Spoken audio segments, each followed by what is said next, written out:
BNP মহাসচিব মির্জা ফখরুল ইসলাম আলমগীর ও স্থায়ী কমিটির সদস্য আমির খসরু মাহমুদ চৌধুরী নিরাপদে ওয়াশিংটন পৌঁছেছেন বলে নিশ্চিত করেছেন বিএনপির মিডিয়া সেলের সদস্য সাইরুল কবির খান।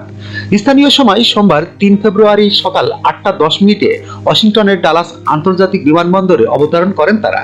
এর আগে যুক্তরাষ্ট্রের ন্যাশনাল প্রেয়ার ব্রেকফাস্ট অনুষ্ঠানে যোগ দিতে রোববার সন্ধ্যা ৬:৩০টায় এমিরেটস এয়ারলাইন্সের একটি ফ্লাইটে ওয়াশিংটনের উদ্দেশ্যে রওনা দেন দুই নেতা।